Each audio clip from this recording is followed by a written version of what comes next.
Bueno amigos, bienvenidos a Los Peliculeros. Primer episodio de Los Peliculeros. Primer experimento, se puede decir, Exacto. sonoro de lo que se da en llamar Los Peliculeros. Un proyecto integrado, de momento, por quien les habla, José Alejandro Gómez y... Carlos Daniel Hernández. No sé si hay que decir a qué nos dedicamos, pudiera ser. Podemos decir a qué nos dedicamos para más o menos darnos un poquito de valor. Nada, yo en lo personal, crítico de cine, aspirante a realizador, Carlos Daniel, de por sí, realizador ya con bastante trayectoria, muy dotado sobre todo en la animación. Carlitos, de momento, te encuentras hasta trabajando en un proyecto, ¿verdad? De hecho, estamos aquí ahora grabando el podcast mientras yo estoy lanzando trazos, dibujando animación 2D, que es a lo que me dedico para un proyecto que esperamos que pronto salga, que se va a llamar Doble Play. Exactamente. Y bueno, esa es una cualidad que tienen pocas personas, ¿no? La de emplear el cerebro en algo, la mano en otra cosa y dividirse en varias funciones. Pero gracias a eso estamos aquí para hablar de la Odisea y su relación con el cine, pero más allá de exclusivamente la Odisea y el cine, la Odisea y nosotros, cómo llegó a nosotros la Odisea, cómo la representación de la Odisea de Homero en las películas nos ha influido, nos ha marcado, nos ha decepcionado en muchísimas ocasiones. Y no solo en adaptaciones per se de la Odisea, vamos a hablar de Troya, vamos a hablar del ciclo troyano en muchísimas representaciones, vamos a hablar de adaptaciones de cine, televisivas, hasta un poquito de cómic se puede hablar. Eh, y nada, esperamos que pasen un rato muy, muy agradable con nosotros. De por sí, este proyecto es básicamente un chat de WhatsApp extendido. Carlito y Sí, yo, si exactamente. nos pasamos muchísimas horas hablando. Pero vamos a ser sinceros, Carlos. El experto en Homero, entre tú y yo, eres tú, básicamente. ¿Por qué estamos aquí hablando de la Odisea y cómo llega a ti esta influencia, este embullo por tocar este tema? Yo creo que antes de hablar del tema ese tendríamos que aclarar porque pudiese parecer que nos vamos a pasar la vida entera hablando de la Odisea. No, a ver, el podcast es para hablar de cine, vamos a hablar de cine y quizás en algún momento de cómic o de cualquier otra cosa de la cultura popular que beba del cine. Claro. Lo bonito es Eh, esa sensación de que nos suja, mientras nos vaya sujando. Exactamente. En este momento vamos a hablar de la Odisea porque, como no, nosotros también estamos esperando, estamos a la expectativa de esta película de la Odisea que Christopher Nolan está preparando, que ya terminó de cocinar en la parte de la filmación. Yo le estoy esperando con unas ganas que ya no quepo dentro de mí, te lo juro. Sí, va a aparecer en algún punto del podcast que yo no la estoy esperando con ganas, pero sí la estoy esperando con ganas. Estoy convencido de que va a ser una buena película, lo que va a tener mis cosas. Claro. Y volviendo al tema, Es lo que tienen entonces, los expertos, fíjate. Los expertos casi siempre están ahí agazapados, con un poquito mala voluntad al principio. no, Se te ve venir. a ver, yo no soy un experto en mitología griega ni nada por el estilo. Sí soy un entusiasta grande del tema. Y creo que me preguntaste, lo primero que me preguntaste cómo fue, cómo me golpeó, cómo conocí la Odisea o algo así, ¿no? Exacto, y por qué precisamente debutamos nuestro chat extendido de WhatsApp? ¿Cómo debutamos con la Odisea? ¿Por A qué? ver, ¿Por qué te marca tanto? a ver, creo que lo hemos hablado en los chats de WhatsApp mismo que estamos tratando de extender en este podcast. Hemos hablado Alejandro y yo muchas veces de que a mí el ciclo troyano me golpea muy fuerte. Yo soy un fan increíble de Homero. Ese ciego estaba escapado, como decimos en Es de Cuba. lo primero que hemos conversado desde que nos conocemos. Desde que nos De conocemos y obsesión. siempre hemos tenido esta visión de que como mismo en su momento el western tuvo su auge y murió, como mismo el cine épico tuvo su auge y murió, pero ha tenido momentos en que el western ha intentado renacer y Ajá. ahora el cine superhéroe está dando como coletazos También. un poco inciertos. Por mí que no muera, porque también soy fan de los superhéroes, porque creo que los superhéroes son la mitología moderna. Entonces, hemos pensado siempre que el género que debería retomar la antorcha que está dejando el cine de superhéroes. Se corta. No se corta, no se problema. Y bueno, como íbamos diciendo, porque hubo una pausa por una llamada que llegó. Como íbamos diciendo, siempre hemos creído que esa antorcha que está dejando el cine de superhéroes, porque pareciera que está pasando por sus horas bajas, la debería recoger ese cine épico, ese cine sobre mitología griega, sobre peplum, sobre mitología romana. Y cuando hemos hablando del tema, surge el primer tráiler de la Odisea de Nolan. Ujú. Que nos deja locos para bien, para mal, para lo que sea, pero nos deja locos. Eh, a ver, Yo quisiera decir que no, lo primero que supe no fue el tráiler. Lo primero que yo supe que venía no fue el tráiler, porque yo creo que lo supe desde que se dijo que Nolan iba a hacer una. Sí. Y mi primera reacción como fanático al fin, como se hacen tan pocas películas en los últimos años, ¿no crees, Sí, Alejandro? claro, de la Odisea, No entre tanto otros de la temas. Odisea, sino de ese tema, se hacen pocas películas. Sí, el cine épico está como el western. Si no viene un Kevin Costner a cada rato, no viene un Un realizador, Ridley Scott. un Ridley Scott, es complicado, es triste, pero Es triste, exactamente. Entonces, cuando me enteré que Nolan iba a hacer la Odisea, yo puse el grito en el cielo de felicidad. Dije, "Pues, al fin va a salir una película de la Odisea. la Va a gente salir la va a algo que ver. habría, la gente la va a ver. Y quizás, si Nolan hace una salvajada de película, entonces el género va a volver. Ujú. Esa era mi idea, muy optimista al principio. Sale el primer tráiler y se me baja completa ese positivismo. Los pantalones de los griegos y estas cositas que hay Exactamente. que ver cómo se sigue reaccionando una Y vez que la película está de ahí estrenada. es donde viene que tengamos la necesidad de hacer un podcast porque ya lo hemos hablado. Porque yo creo que hasta ese punto estoy completamente de acuerdo con Peter Jackson. Cuando uno va a hacer una adaptación tiene que tener cierto respeto por el material original. Y Nolan ya llegó a un punto, a mi parecer, no lo conozco en lo personal, pero pareciera que se le han subido los humos a la cabeza y ya él piensa que puede hacer lo que le dé la gana, con lo que le da la gana. Yo creo que es inevitable en algunos directores que llega un momento en la carrera que No, tocan un poco el cielo. y no lo veo mal hasta cierto punto, pero no prometas que quieres hacer. Yo creo que el problema con Nolan está en los discursos que él da. Hmm. Porque él a veces dice que va a ser la película más realista de la Odisea, la versión más realista, y viene y le pone pantalones a los griegos. O sea, Ujú. no creo que vaya una cosa con la otra. Claro. Y Yo es que cada vez le hago menos caso a lo que dicen los directores. Son muy mentirosos casi todos. a veces yo Pero quisiera bueno, pensar que no son los directores los que toman este tipo de decisiones y que esas decisiones de vienen quien viene de otro lado. es de la productora. Hmm. Pero conociendo a Nolan y el nivel de rienda suelta que le han dado en los últimos años, sí creo que viene de él. Viene de él. Claro. Y así es como llegamos a la idea de que hay que hablar de la Odisea, porque hoy no es que no queremos hacer un podcast comparativo, pero me gustaría de vez en cuando hacer ciertas comparativas que no sean odiosas Claro. entre las versiones anteriores que se han hecho de la Odisea. Todas tienen algo. Todas tienen algo. Para mí ninguna es la versión definitiva de la Odisea, pero comparar las versiones anteriores y lo que se ha visto de trailer de Nolan. También yo creo que la Odisea, como determinadas grandes novelas posteriores, el Quijote mismo, cuesta definir una adaptación definitiva. Posiblemente no se haya hecho a ojos de, qué sé yo, del dios de la narración. A lo mejor cinematográficamente no se ha alcanzado un pic equiparable entre clásico original literario y la adaptación cinematográfica. Por eso muchas veces Alfred Hitchcock decía que él nunca iba a adaptar una gran novela de Dostoyevsky, por ejemplo, que lo que él eran las pequeñas novelitas policíacas. Porque cinematográficamente le alimentaban con ideas visuales que él podía explotar más en la pantalla que lo que se explotaba en literatura. Es cierto. Es como que la literatura pequeñita a veces da para más grandes películas que la gran literatura. No No. obstante, yo tengo esa fantasía también de encontrar la Odisea definitiva. De encontrar la Ilíada definitiva incluso. Y Ale, ¿cómo conociste tú la Odisea? La Eh, Odisea como producto, no la de Nolan, la Como, Odisea. bueno, como producto en general, está muy ligado, curiosamente, ahora que recuerdo, está muy ligado a mis primeras imágenes, a mis primeras huellas visuales en la memoria. Porque antes, en la película del sábado, creo recordar, sí, en el espacio de la película del sábado, cada noche de sábado, la presentación de ese espacio incluía clips de distintas películas y uno de ellos Sí, me era acuerdo. la imagen del Cíclope en la adaptación del 97, el telefilme de 1997 con Amanda Sante. El plano del Cíclope trancando con la piedra la entrada de la cueva y volteándose y el espectador viéndole, o sea, imagínate un niño viendo a esa criatura con un solo ojo, no sabía ni cómo se definía eso en términos mitológicos ni nada.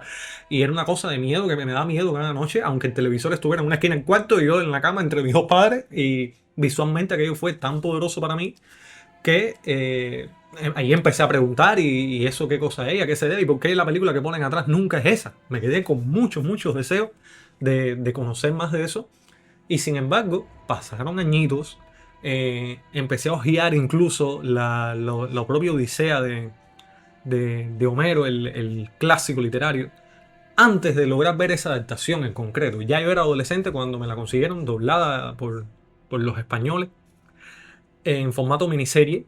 Actualmente, como lo he vuelto a ver, ha sido del tirón ya como telefilme de unas 3 horas. pero la vi en dos, dividida en hora y media y hora y media. La disfruté muchísimo, fue de los productos que más consumí así de adaptación literaria en mi preadolescencia, en mi adolescencia. Y me gustaba mucho, era tan novelesca esa trama, que yo creo que inconscientemente yo me daba cuenta hasta de su influencia, hasta de la influencia genérica de la Odisea en la cultura posterior. Es increíble. Cualquier mínima adaptación te da huellas de que eso viene de un proyecto muy grande. De que ese tal Homero entregó un guión muy bueno para todos los adaptadores del mundo. Al final estaba presente el viaje del héroe, creo que es la estructura más clara del viaje del héroe que se ha visto, es la Odisea. Y Alex, ¿tú te leíste la Odisea como libro? La leí como libro, pero te reconozco que saltándome partes. Yo era bastante pequeño. Y las experiencias más completas me la dieron, por ejemplo, la adaptación animada del estudio Burbank, el estudio australiano aquel que tanto nos amenizaba muchas mañanas de sábado en Tren de Maravillas y que, ya sabes, se especializó en adaptar clásicos para niños.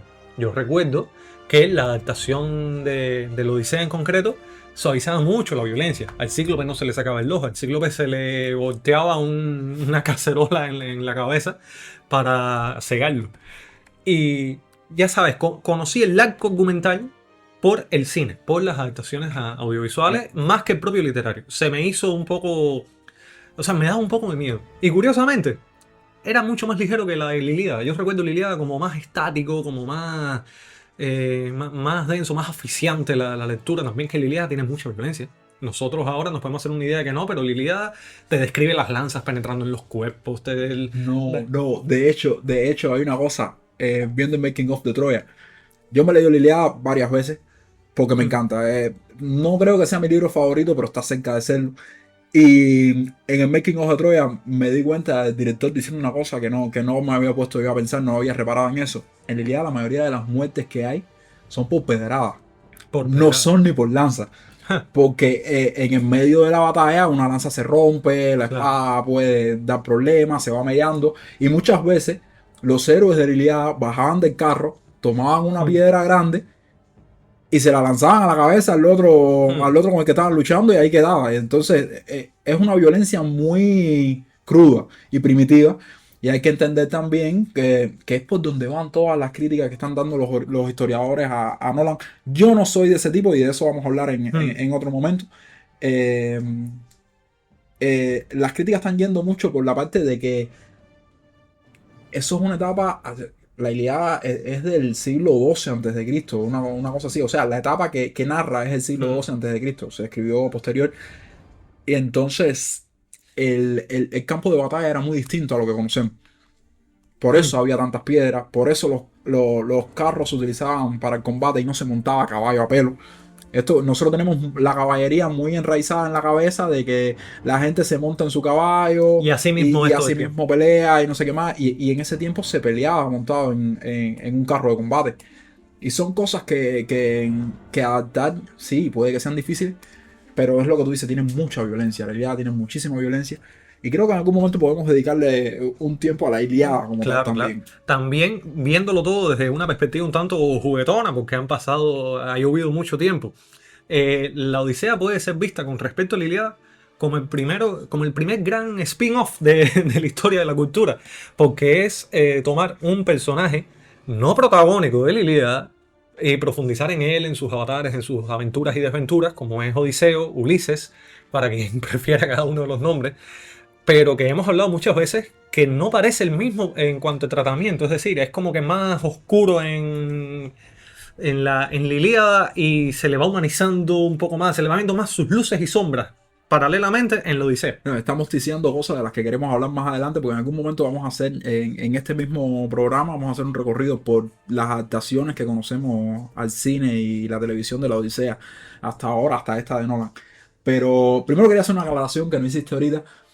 A ver, para empezar, no creí que teníamos que decirlo, pero después de algo que dijiste creo que tenemos que decirlo. Somos cubanos. Somos cubanos y ahorita hablaste de la película del sábado como si fuera algo que todo el mundo conociera. Claro. Y la película del sábado, para el que no lo sepa, es un espacio de la televisión cubana en el canal Cubavisión, que es el canal con más difusión que tenemos, que todos los sábados ponían una película. ¿Me permites una pequeña nota histórica? Un espacio que por poco no nace. porque las políticas culturales que habían en Cuba cuando se propuso ese espacio eran de que el cine de evasión, el cine violento, ese cine por lo general muy capitalista, Sí. no debía proponérsele como una oferta cultural a la población, que la gente que siguiera consumiendo cine antes. Que prácticamente fue lo que terminó Y- siendo, porque y se- el sábado lo único que pone es Rápido y Furioso todos los días, yo creo. Pero se fajaron mucho para que se vieran películas como Harry el Sucio, ese gran clásico del cine policíaco. Es decir, fue una gran suerte para los amantes del entretenimiento, del thriller y demás, que es más o menos la línea que se suele ver en la película del sábado. Que ahí quisiera yo hacer otra aclaración.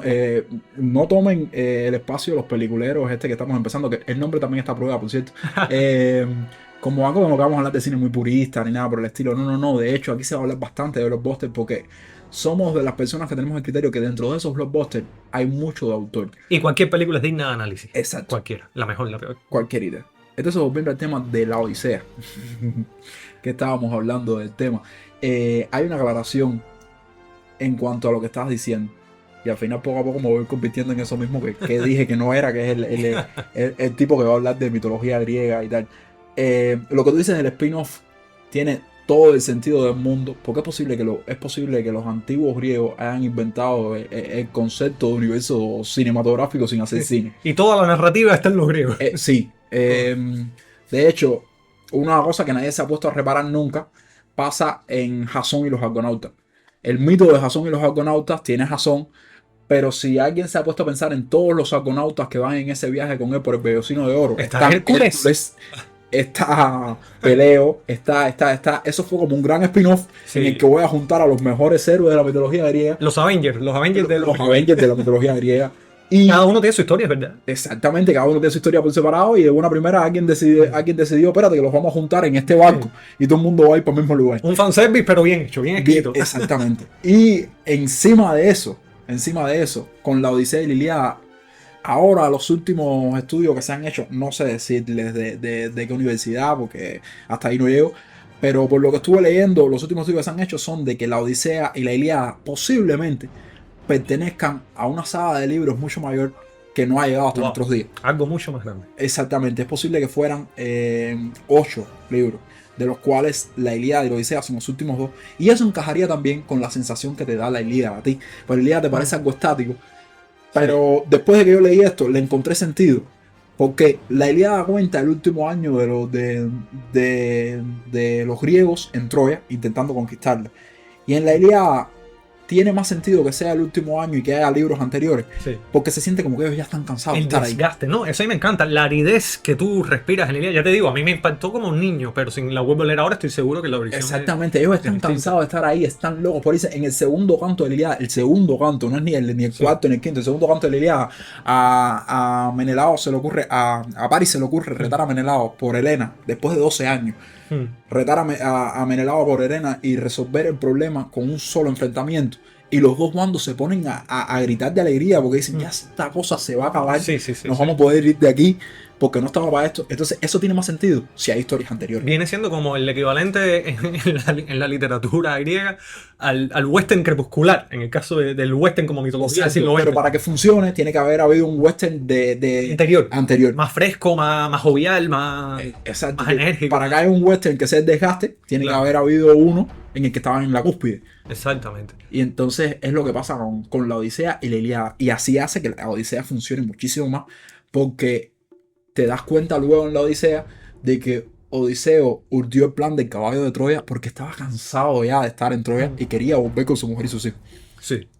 Que hasta ese punto, lo que he visto en los trailers, me parece bastante bien, porque Matt Damon, con su cara de Matt Damon, ha puesto una cara de desgastado total. Sí, sí, sí. Me parece que, verdad, que la vida ya le pesa. Exactamente. No, y está en una edad también que actoralmente Le pega, lo le puede pega. ayudar, le puede ayudar también. Le pega muchísimo.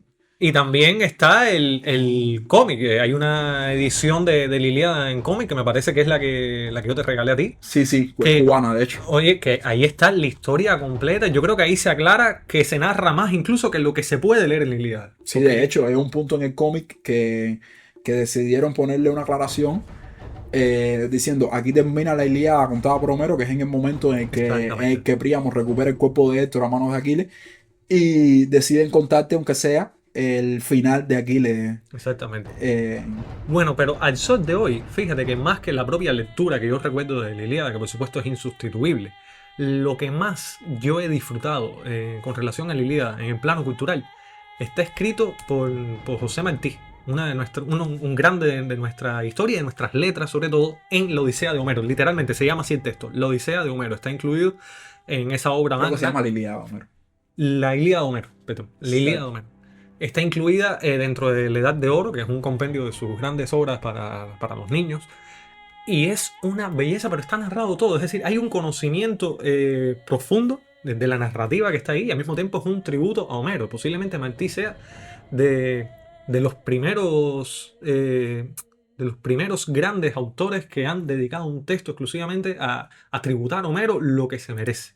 Que casi siempre va a ser mucho menos que todas las riquezas del mundo, porque Homero nos ha legado la gran tradición de la épica, de la narrativa en pie de guerra. Y me llama muchísimo la atención porque Martí es un autor que en sus obras aboga mucho por la paz, por esta cosa de resolver los conflictos de una manera más diplomática. Pero entiende muy bien a los guerreros. Pero entiende a los guerreros y de hecho en la Ilíada no le reprocha nada a ningún personaje y pareciera que empatiza con Aquiles, pareciera que en ese Sí. texto él prácticamente lo que hace es una descripción de cada uno de los héroes que están en Troya y lo hace de una forma que no desdeña para nada lo que está viviendo, es como si se metiera en la piel de las personas que vivieron en aquella época.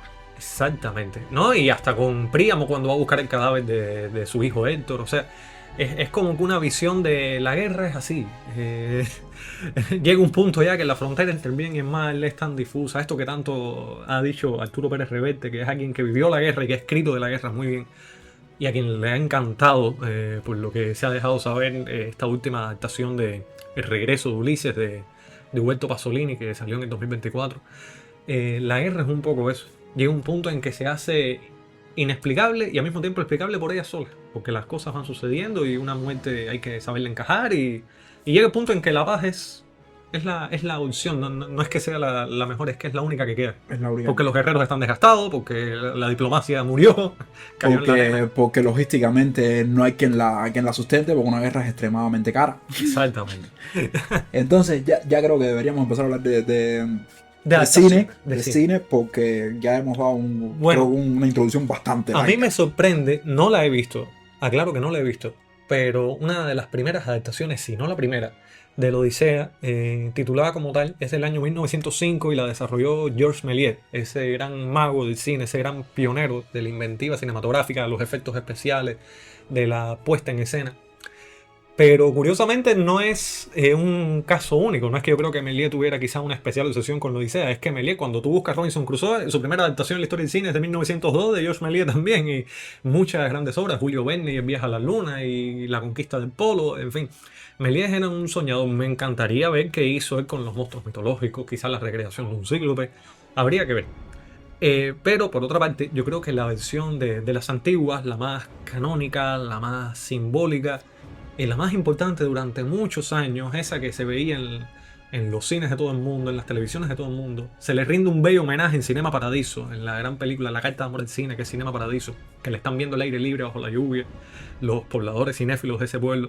Es Ulises de 1954, exactamente, con Kirk Douglas, dirigida por Mario Camerini, y un auténtico taquillazo en la Italia, en la Europa de aquel momento, y una película recordadísima. A mí me encanta, en lo personal. Sé que a ti también te gustó, pero tú le pusiste algunos peros. Háblame de esa. Vamos a hablar de la Odisea Quitula. Creo que antes de empezar a grabar te dije la frase, no creo que se haya hecho la versión definitiva de la Odisea. Y creo que si una está la que más cerca ha estado para mí de ser la versión definitiva de la Odisea, es esa. A la gente le gusta mucho la del 96. ¿En ¿Es del serio? 96? La posterior no, del 97. Del 97. A la gente le gusta mucho la del 90 y pico, pero la de Kid Douglas tiene algo que me parece mejor que la del 97. Es una etapa en la que el cine clásico también respetaba mucho de dónde partía. Es a donde iba a llegar. No sé si es que en la medida de que el tiempo avanza, de que como humanos vamos avanzando como civilización, empezamos a ser más conscientes del ego. Y los directores, a partir de que el siglo XX iba avanzando, iban necesitando cada vez más de que su firma estuviese por encima del producto que estaban adaptando. No lo veo mal. De hecho, eso es lo que hizo grande a Kubrick también. Entonces, exactamente, no lo veo mal, pero, para mí hay un gran pero. Decía Peter Jackson en una entrevista cuando le hablaban de Señor de los Anillos, que ellos lo único que querían era como que hacer una carta de amor a lo que Tolkien había escrito.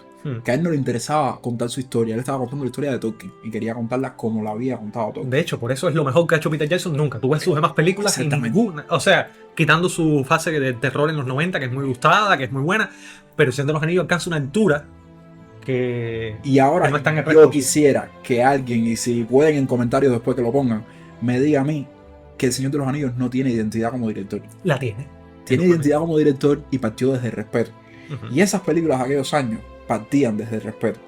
Que ahí es donde va llegando poco a poco en las cosas que Nolan no me va a convencer muchísimo. Sabes que no tiene nada que ver la que va a hacer Nolan con esa de Mario Camerino. Ya llegó un punto, y mira que no tengo nada en contra de Nolan, nada. Pero Nolan ya llegó a un punto en el que no piensa que tenga que respetar a ningún autor anterior. Él quiere contar su versión, que no se lo veo mal, pero quiere contarla en vez de... No sé cómo se diría, en vez de a partir de, a expensas de. Sí. O sea, a él la Odisea no le importa nada de lo que venga la Odisea. Él va a contar su Odisea y que pase lo que vaya a pasar. Que es normal que pase eso en directores, pero mucho más adultos. Porque, por ejemplo, Ridley Scott ya llegó a ese punto, pero Ridley Scott tiene casi 90 años. Sí. Que a él yo no le importe lo que piense el público. Lo entiendo porque ya en esa etapa de la vida lo normal es que ya todo te la refanfinfla. Pero Nolan se le está jugando más. Pero Nolan se la está jugando, está mucho más joven. A mediados de su carrera, sí. No creo que debiera renegar así del producto original. Esas películas de ese tiempo, discúlpame, de ese tiempo tenían esa magia. Y Kirk Douglas... Antes de caer en Kirk Douglas, un segundito, para históricamente situar a Quito. Algo muy bonito que tiene esta adaptación del 54 es que es anterior a la explosión del Peplum en Italia. A ver, el Peplum como tal, según los más puristas, se entiende a partir de Hércules del 58. La de Steve Reeves. Pero se entiende como de menor presupuesto que las grandes producciones épicas ambientadas en la antigüedad y en la mitología, que sí se hacían en Italia desde los tiempos del cine mudo. Y entonces esta de Ulises es como un enlace intermedio entre aquellas grandes épicas mudas, que si Caviria, que si... y las posteriores menos presupuestadas que se ven a partir de la era de Steve Reeves del año 58 en adelante. Es como que una especie de canto de cisne de un gran cine épico que se venía haciendo en Italia y un anuncio de un cine un tanto menor en cuanto a poderío, pero al mismo tiempo muy, muy icónico, que se va a ver poco después. A ver qué pasa con la de Kirk Douglas para mí. Mete. Esto es para yo estirar el cuerpo, porque te lo juro que si no, no puedo avanzar más. Entonces, ¿qué estaba hablando? La de Kirk Douglas. La de Kirk Douglas tiene, para mí, lo primero que estaba diciendo, que respeta mucho el material de origen. Al final se nota que querían hacer la Odisea. Porque en todo momento se nota que quieren mostrar todo lo que puedan del viaje de Odiseo. Incluso tiene la parte esta, la Odisea está contada, por lo que tengo entendido, yo no he leído la Odisea, pero por lo que tengo entendido, la Odisea está contada, es Ulises contándole sus peripecias al rey del último lugar donde él está antes de ir a Ítaca, antes de llegar, acordándose poco a poco y contándole sus peripecias, y entonces a partir de ahí, a partir de flashback, que te van contando la Odisea. Funciona así, creo. Y así empieza la de Kirk Douglas. Y así empieza la de Kirk Douglas. Entonces, en media res, lo que se llama a mitad de relato. Hasta en eso respeta la idea. Lo otro es que Kirk Douglas da un Odiseo muy parecido a lo que yo pienso que era Odiseo. Porque Odiseo es un tipo que es muy inteligente, pero que sabe que es inteligente. Sí. Y se regodea en eso. Y Kirk Douglas tenía una picardía para hacer de personajes astutos, que eso es... Exactamente. Y se nota también, aparte de eso, se nota también de que sí, respeto mucho a mi tripulación, pero son... prescindibles. Son prescindibles. y Kirk Douglas lo hace muy bien. Por eso, por todas esas cosas... Y por la parte física, la escena en la que lucha, se le nota que él incluso había luchado en su físico. Tiene un físico muy, muy atlético. Exactamente. Es muy griego. Incluso cosas que hoy por hoy no se pueden hacer. También yo creo que una de las cosas que tiene esas películas que para mí tienen una magia es que estamos viviendo en un momento de cancelación, un momento en el que todo lo queremos ver con el ojo de lo que es moralmente correcto. Y del hoy. Del hoy. Y entonces tú no puedes medir la Odisea con lo que es moralmente correcto hoy. Y siempre se trata de no poner todas las seducciones que tienen, que tuvo Odiseo, todas las mujeres que sedujeron a Odiseo El durante... abordaje de la esclavitud también es dejado como de lado y sí, eran esclavos. Eran esclavos, lo eran. Entonces, todo ese tipo de cosas está haciendo daño hasta cierto punto en ese nivel de autenticidad. Y en ese tiempo de Kirk Douglas daba igual todo. No importaba. Se ponía lo que hubiera que poner. La película es extremadamente blanca y el que está hablando aquí es negro, pues yo soy negro. Y no me molesta. Claro. Porque en algún momento el cine ahora decidió que a las minorías nos molestaba que, que en una película en la que debían haber principalmente blancos hubiera blancos. No, no, no, eso no nos molesta. Y entonces, esa de Douglas tiene todo eso. ¿Cuáles son los peros que me hablaste ahorita de que yo decía que tenías peros? Los mismos peros que tengo en casi todas las películas que son basadas en mitología griega. Escudándose en esto de que es una etapa muy arcaica, los diseñadores de vestuario dan mucha rienda suelta a su imaginación y aparecen cosas súper locas. Peor sería en el Peplum ya posterior a Hércules. Ya sí, no. De hecho, se empieza... No tanto. Hay menos rigor, yo veo. No tanto. Yo creo que a partir del momento en que se pone mala la cosa es a partir de los 80. Yo creo que después de Cleopatra. No, es que ya después de Cleopatra. Sí. Después del gran fiasco que fue Cleopatra, que no recuerdo en qué año fue. Sí.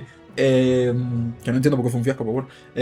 Después de Cleopatra, es que ellos deciden que vamos a tomarnos más libertades y vamos a bajarle un poco a todo. También es que Italia en aquella época se hizo muy derivativa, la industria cambió, el sistema de estudios cambió y era muy... De hecho, tú ves el Hércules de Lou Ferrigno y te das cuenta que o te lo tomas como un niño de 6 años o no lo disfrutas, porque no hay manera. A ver, estoy hablando de que no me gusta el vestuario de la Odisea de Kirk Douglas, pero con todo y eso entiendo que hay momentos en que sí intentan ser muy fieles a cosas tan locas como los peinados de los micénicos de aquel tiempo, que es algo que no habían hecho en ningún lado. Estos peinados, el rey, no sé si recuerdas una escena en la que el rey aparece y el rey tiene unos rizos muy raros. Sí.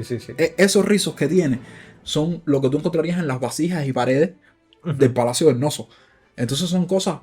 lo que pasa es que como todo se arma una amalgama ahí de cómo se vestían los micénicos, con cómo se vestían los griegos de la época clásica y que ya pone la cosa un poco rara.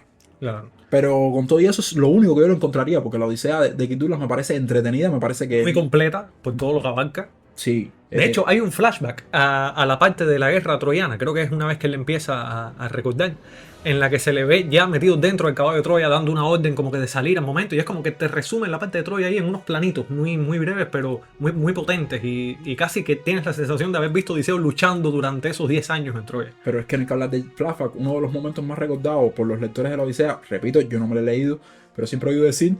Al menos en audiolibro habrás pasado por ella, me imagino. Sí, un poco.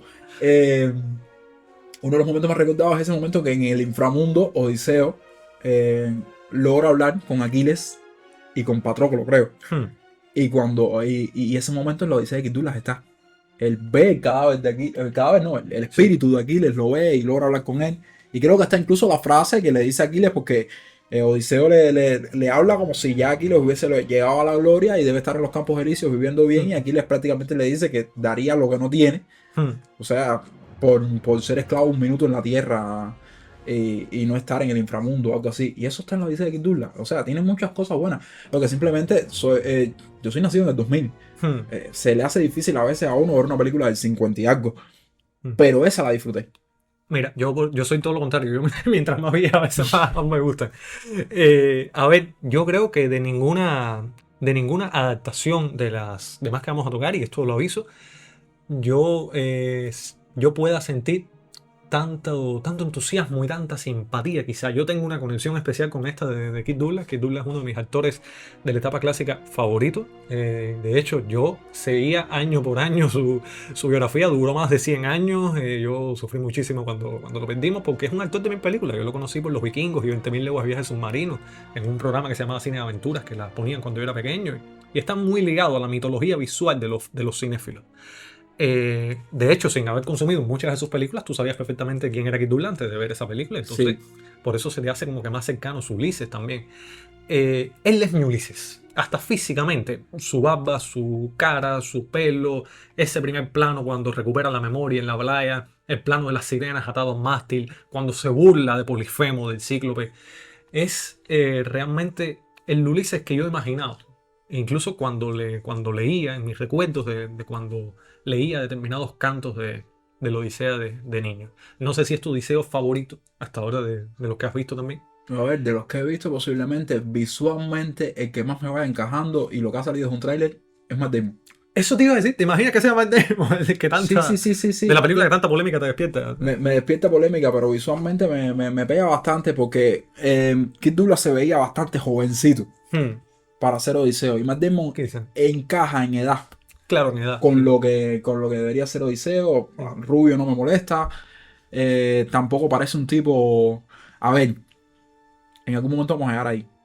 Pero Ralph Fiennes. Ralph Fiennes, como Ralph se Fiennes pronuncia. Siempre hay polémica con cómo se pronuncia. en el retorno también. Está bestial. También está bestial porque tiene la edad con la que Mm. debe llegar. ¿Qué pasa con la de Kirk Douglas? Que quizás es un pero es un pero del que yo no había reparado. Me llama la atención ahora, no había reparado porque realmente no había pensado en eso hasta ahora que lo mencionas. Eh, Kirk Douglas no envejece en la película. Y se supone que lleva 10 años tratando de regresar a Ítaca. Ese Y tipo de cosas los espectadores antes las asimilaban, las las daban por hecho. asimilaban más. Claro. Y entonces, por eso es que creo que Matt Damon me funciona mejor, porque ya la barba está canosa. Y Ralph Fiennes es Odiseo porque Sí. tiene el pelo largo, tiene la barba. También las está intenciones, mayor. las intenciones en representación son Son radicalmente distintas. Claro. Pero, por ejemplo, la manera de Ralph Fiennes enfrentarse a los pretendientes de Penélope al final es una manera de esta donde se nota el desgaste del héroe. Sí. Es como los viejos pistoleros en las últimas películas de Exactamente. John Wayne cuando sacan el revólver, que tú le notas el peso de los años. Y Pero, Kirk Douglas parece un ventañero. claro, pero también me gusta mucho, ya desde el punto de vista, yo creo que interpretativo, porque me fascina ver a Kirk Douglas en acción. Ese momento al final, cuando él se quita el disfraz de mendigo y se pone junto con Patroclo a Con Patroclo, la no, pelea. con Telémaco. Con Telémaco. Se me mezclan los nombres con Telémaco, Sí. en efecto.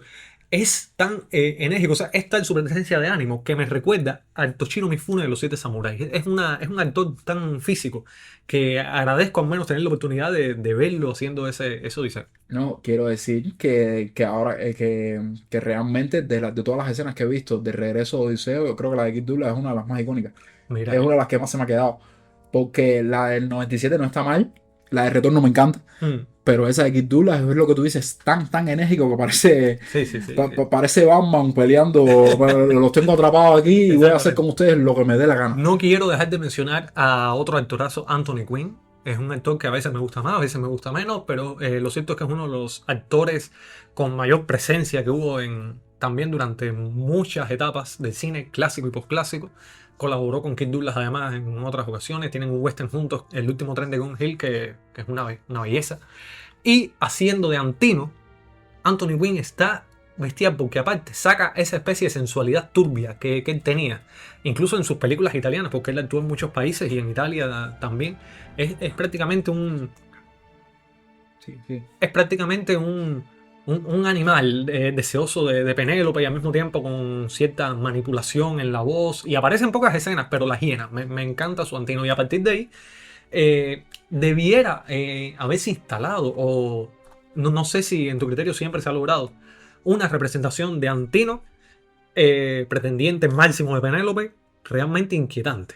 Que llegue el punto en que dicen, no, en cuanto a edad, encaja con Penélope, en cuanto a postura masculina, puede completarla como hombre. Es una tentación en ausencia de Ulises. Es realmente inquietante por esa parte. Realmente el personaje de Antino para mí se vuelve muy interesante en este último año. Por un fenómeno que se llama Epic, el musical, del que hablaremos en otro momento. Pero ya cerrando con la Odisea de Kirk Douglas, sí, el personaje de Antino está muy bien representado en esa Odisea de Kirk Douglas. Lo que volvemos, ahí también me falla el tema del vestuario. Sí. Una cosa que me gusta del vestuario de esa película, como me gusta en todo el cine que se hizo de ese género en ese tiempo, es los colores.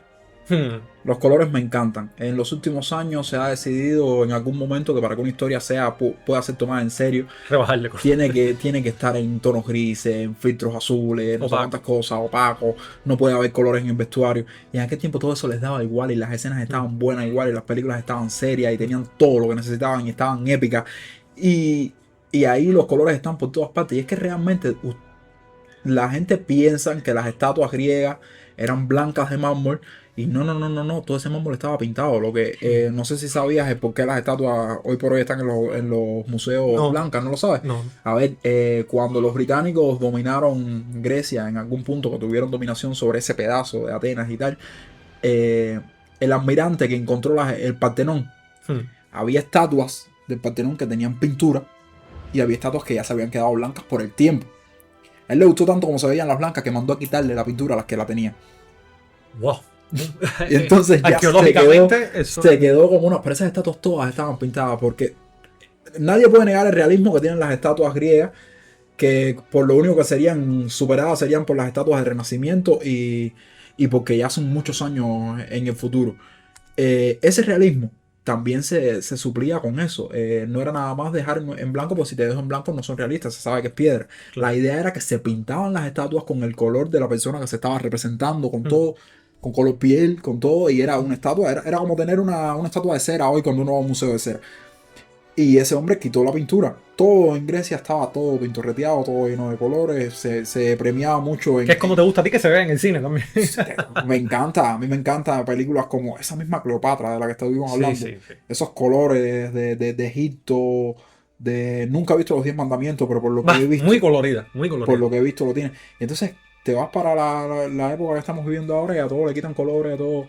Y esas aquí tú las tenía colores. No quisiera dejar de mencionar que la actriz que hace de Penélope, Silvana Mangano, es la misma que hace De Circe. de Circe.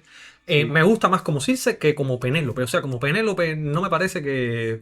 No sé, no llego a empatizar del todo con ella, pero esa parte ya sensual, de femme fatal que tiene Circe. Exactamente, me conquista mucho. Ella tiene una belleza un poco particular. Sí. Porque no es la belleza angelical que uno pudiera relacionar con Penélope.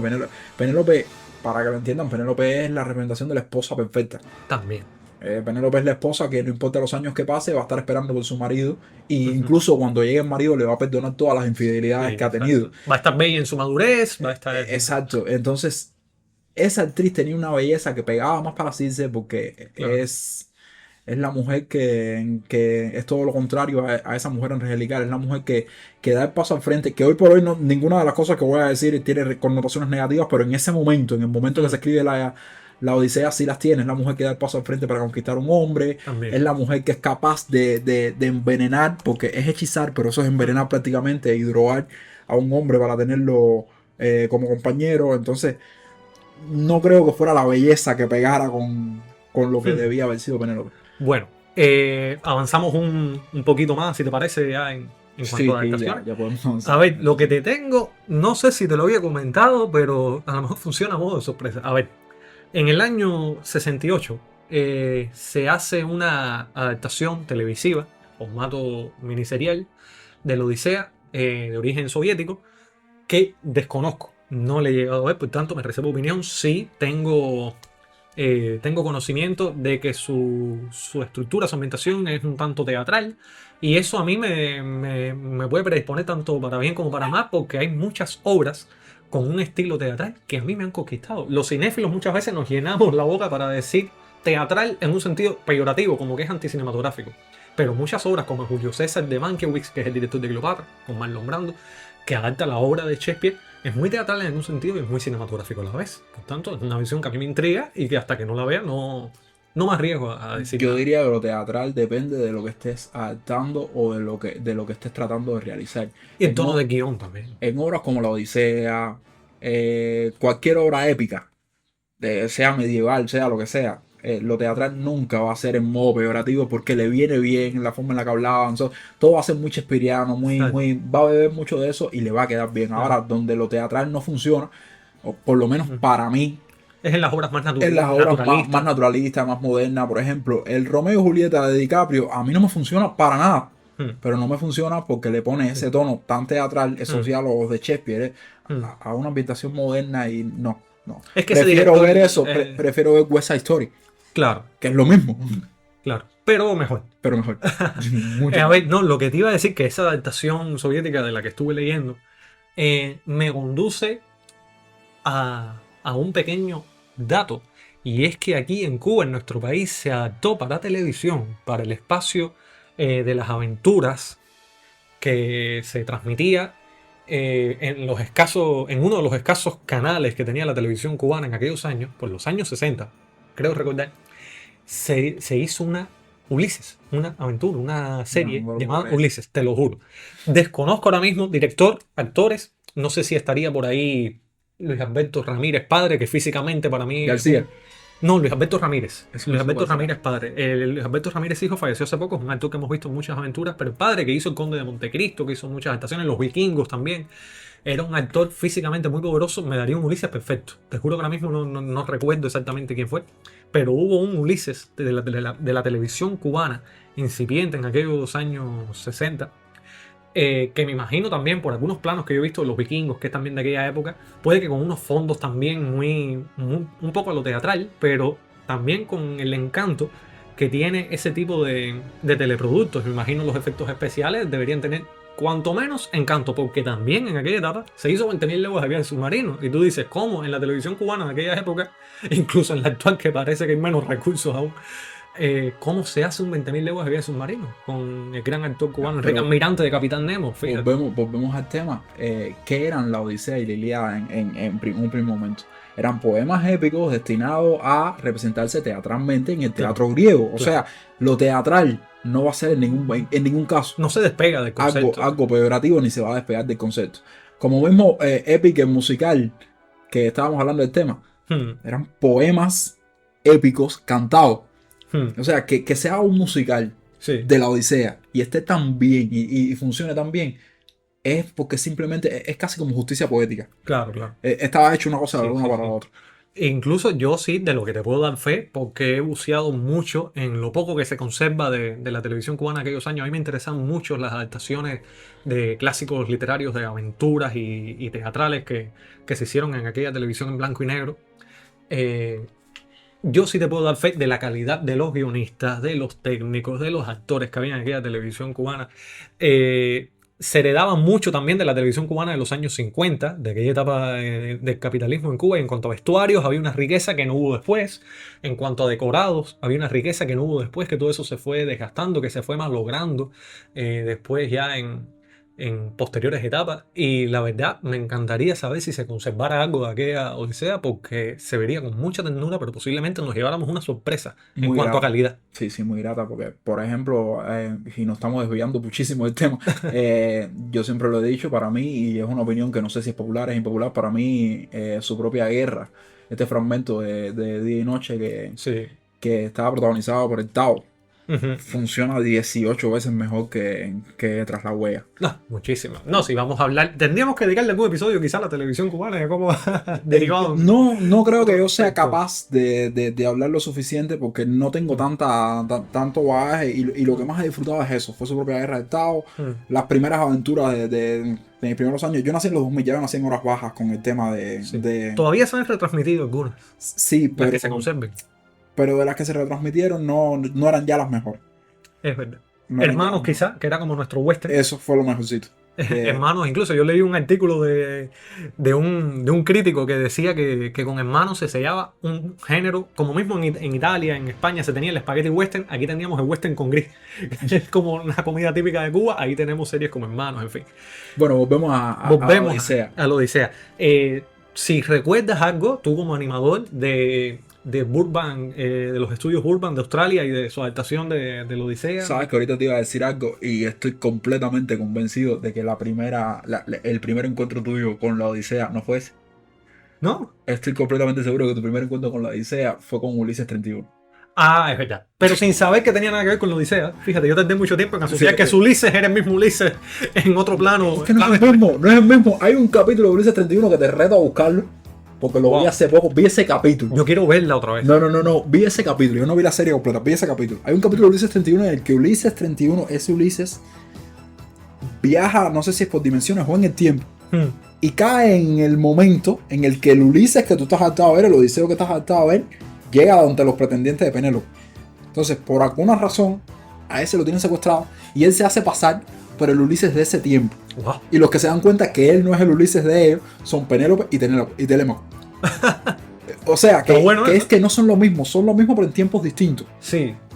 Como Sí, si fuera una reencarnación o algo así, ¿no? Sí, no- un poco como David Lynch en Twin Peaks, más o menos. Exacto. Un plano aquí, otro plano acá. Está súper raro porque yo me pasé la vida entera Más interdimensional. interdimensional, Pues- exacto. Y es uno de los capítulos más recordados de mucha gente que vio Ulises 31. Wow. Sí, es como lo diciendo, lo más cerca que vamos a estar De del la original Odisea, literario eso. es esto. Y volviendo al tema que a mí me choca tanto el tema vestuario. Vestuario de ese tiempo griego, no sé más, está especial En ese capítulo. en ese capítulo. Mira que. Está especial. Y eso es una cosa japonesa hecha en un estudio cuando el anime todavía no era la grandilocuencia que es ahora. Claro, no, pero tiene un encanto y una fuerza. Es que quería hablar algo. Mira, hay una cosa. Cuando yo digo lo del vestuario, la gente pensará que yo quiero que se represente a la época de la Odisea y la Ilíada como mismo lo fue en la realidad. Estamos claros de que hoy por hoy ya se piensa que la guerra de Troya sí pasó, Hmm. que quizás no estaban esos personajes, pero sí pasó en el siglo II a.C., ¿no? Y hay rastros. Yo no arqueológicos. encuentro nada más feo que una armadura de ese tiempo. Hmm. Extremadamente feo. Yo no quisiera nunca que se adaptara nada con esas armaduras. Pero ¿en qué me escudo yo para decir lo del vestuario? Cuando los griegos iban a representar esa época, la representaban con el vestuario de su etapa clásica, que es muchísimos siglos posteriores. La representaban con estos cascos que ya conocemos un poco más, el casco de Corinto, no sé qué. Lo representaban como se veían ellos en ese momento, pero representando una historia anterior. Que se viera bonito, yo quería. Ellos querían que se viera bonito. Entonces yo digo, tú puedes hacer eso. Y la etapa clásica se ve bonita. Entonces no, todo el mundo decide tratar de hacer una amalgama medio extraña ahí y terminan haciendo cosas rarísimas. Ahora, porque antes no se hacía. Quizás es por esta especie de responsabilidad de tener que complacer a tanta gente al mismo tiempo. Y entonces que el supervisor histórico sienta Que que, no que pareciera se ganó su salario. no pareciera que es eso. Yo quiero pensar también que es que las veces que se ha intentado ser más fiel a eso que estoy diciendo yo, no ha funcionado. Porque cuando apareció Gladiator en el 2000, Sí. que Ridley Scott sacó una película que no se pensó que iba a ser un éxito ni nada por el estilo, se pensó que el Peplum iba a volver. Gladiator es bastante fiel con el tema de vestuario, a cómo se vestían los romanos. Oye, pues poco web, ¿eh? Se hicieron unas cuantas. Se hicieron unas cuantas, pero no tuvieron el éxito que se Claro, esperaba. claro. Ese era el género más taquillero que había en los años 50, entonces se pensó que estaban entre ese y el western. Se pensó que se iba a volver a eso. Y entre las que se hicieron, pensando que todo iba a funcionar, está esa película de Alejandro Magno De Oliver Stone. de Oliver Stone. En tema vestuario, en tema escenarios, en tema decorado, es una de las mejores de este siglo. Para mí, de esas adaptaciones que se ha hecho en ese momento. De hecho, Val Kilmer sale irreconocible, como Filipo. Está horrendo, ya sabes, de feo, pero al mismo tiempo notas que hay un encanto ahí y entonces, histórico. ¿cómo uno entiende que en esa que fueron tan respetuosos en el vestuario, no sé qué más, no haya sido exitosa? O sea, se entiende porque al final el vestuario no es lo más importante es la historia. Eso no. Claro, claro. No. Pero, o sea, que cuando hacían una cosa bien hecha, como no funcionaba, decidían que el problema estaba ahí y cambiaban porque piensan que ahora mismo el público quiere cosas más edgy, quiere personajes más tridimensionales, a lo que ellos llaman tridimensional. Quizá. Y entonces cambia mucho las cosas. Y volviendo a la Odisea, ya no a Kid Douglas, pues no vamos a ver a Kid Douglas. Antes de saltar para la próxima adaptación de la Odisea, creo que deberíamos hablar del tema del carácter de Odiseo, que ahorita lo estuvimos hablando. Kid Douglas hace ese Odiseo inteligente, pero que sabe que es inteligente. Pero me llama mucho la atención en los años 50, en los mismos años 50, está esta película que se llama Helena de Troya, de 1956 creo que es. Sí. Helena de Troya no es sobre la Odisea, es sobre la Ilíada. Es colateral. Pero bueno, es la precuela. Claro. Y aparece Ulises. Ulises siempre va a ser un personaje importante en todo lo que tenga que ver con el ciclo troyano. El Ulises de Helena de Troya es un Ulises que hace como consejero que simplemente está cumpliendo órdenes. Yo soy el inteligente del grupo y tengo que hacer estas cosas porque tengo que cumplir órdenes, pero a lo mejor no estoy de acuerdo con las cosas que estoy haciendo. Hasta que ahí uno dice, no, el tipo es bueno. Sí. Con todo y que está en el bando de los malos, porque esa película está contada desde la perspectiva de los troyanos. Cosa que no pasa en la Ilíada. Pero luego aparece otra película. Ya ahí quedamos que en que Odiseo tiene un carácter benevolente. Ajá. Luego aparece otra película que es de las menos taquilleras, de las menos recordadas, que se llama La Guerra de Troya, que esa sí es italiana, creo que está hasta incluso en italiano. ¿No habrá sido taquillera en su momento, en el 61? Creo que no lo fue. La película está interesante. Steve Mm, Reeves, después de su éxito como Hércules. como Hércules, deciden ponerlo en el rol de Eneas. Ujú. Vuelve la película hasta desde la perspectiva de los Los troyanos. troyanos. Y Steve Reeves en la película, Steve Reeves no, volviendo a Odiseo, el Odiseo de esa película es el científico loco a vencer. O sea, es el tipo que es inteligente, pero para mal. Sí. Es el tipo que se ríe cuando hunde el plan del caballo de Troya porque vamos a matar a toda esta gente. O sea, Mad Doctor. sí, es un doctor loco, él de bueno no tiene nada. Y es interesante esta dualidad. Porque Sí. ya cuando vuelven a adaptar la Odisea, casi siempre el tipo vuelve a ser este tipo benevolente, no sé qué, no. Es interesante esa dualidad que tiene el personaje. Entonces, me decías que esta adaptación animada del 87 no la conocías o no crees, no recuerdas haberla visto de algún No solo. recuerdo haberla visto, vi más cosas del estudio, pero esa película específicamente no la vi. Ah, bueno. Entonces, ya con el encanto del recuerdo, pasamos a otra adaptación que nos divide mucho. Porque yo creo que incluso nos la tomamos más o menos igual, pero no sé, por algún motivo tú le ves un poco más las sombras y yo las luces, que es la del 97, esa miniserie o telefilme, editada de ambas formas, dirigida por el ruso Andrei Konchalovsky, uno de los mejores cineastas rusos que dieron paso a Hollywood en las postrimerías de la Guerra Fría. Y sin ser para mí quizás de las obras más personales o más intensas, más viscerales de Konchalovsky, que es un hombre que nos dio películas de acción tan viscerales como El tren del infierno con John Boyd, es una obra a la que yo le encuentro un encanto particular, más allá de que es la odisea de mi infancia y más allá de aquello. ¿Qué pasó? Porque yo recuerdo que tú no te sentiste pleno una vez que la viste. A ver, volvemos. Yo soy un tipo extremadamente esteta. Va a parecer una locura. A lo mejor es por mi condición de animador. Que reiteramos, ahora mismo estamos hablando aquí y yo estoy sentado animando, trabajando en la película. Yo soy un tipo que se va mucho por lo visual. A mí esa película lo primero que me chocó, quizás primero fue el vestuario, volvemos al tema. Me chocó mucho el Aquiles. No en la caracterización, porque el tipo se parece a Aquiles. Sí. Y es lo primero que sale. La película le dedica creo que los primeros 30 minutos. Sorprendentemente se parece hasta Brad Pitt, te diría, y es anterior. Sí. Sorprendentemente. Los primeros 30 minutos se lo dedican a la Guerra de Troya, eso se lo veo súper bien, ya. Pero la caracterización, poner un Aquiles sin camisa, sin peto, que lo entiendo Como semidios. como semidios y como esta cosa de que de todos modos yo soy invulnerable, ¿para qué me voy a poner una armadura? Claro. Ese tipo de cosas. Lo que pasa es que en el mito posiblemente Aquiles nunca supiera que él era invulnerable, por eso la llevaba. Ya. La madre nunca se lo quiso decir. Y que me chocó en ese sentido. Eso fue lo primero que me chocó. Luego me chocó. Está muy buena. O sea, vamos a ver a partir del tema de que está muy buena. Y es posiblemente la adaptación más completa. No Sí. es la que más me ha gustado. Sigo diciendo que la de Kirk Douglas me gustó un poco más. Hmm. Pero es posible que sea la más completa. Porque ahí sí lo cuentan todo. Porque en la de Kirk Douglas. En la de Kirk Douglas sí respetan la parte de la seducción de Circe. Ujú. Pero obvian la de Calipso. Ujú. En esta no. En esta están incluso las dos. Y llega un punto en que tú lo ves bien con Calypso. Tú dices, la historia pudiera terminar aquí y el personaje está hecho. Tiene una mujer que lo desea, tiene... ¿Para qué volver a Ítaca? Uno se lo llega a cuestionar como Exactamente. espectador. No, llega un punto que realmente, siguiendo la historia de la Odisea, volver a Ítaca no tiene ningún sentido porque ha pasado tanto tiempo que quizás Penélope no está esperando por ti porque él no lo sabe. Que él está mejor muerto ya en el recuerdo de la gente. Exactamente. Y sí, la película tiene muchas cosas que me gustan, pero por ejemplo, volvemos a lo otro. Atenea. Hmm. No me gusta la Atenea. A mí esa. me encanta. A ver. También porque es Isabella Rossellini, que es una belleza que nos Tiene la obsesiona. belleza divina. Parece una diosa. Sí. Pero lo que me pasa con esa Atenea es La representación. la representación en tema vestuario. Atenea es la diosa de la guerra. Atenea la representan siempre con escudo, con... El epíteto de Atenea es la que lleva la égida. Hmm. O sea, Atenea tiene que estar con escudo, con lanza. Atenea nació armado. Hmm. Entonces, en esa película, Atenea se pasa la película entera en un vestidito, en una túnica. Hmm. Nunca sale con el casco. El casco creo que sale. La primera vez que aparece, Hmm. el casco sale a un costado de ella cuando ella está sentada al lado de Odiseo, como para que tú digas, es Atenea. Quédate con eso.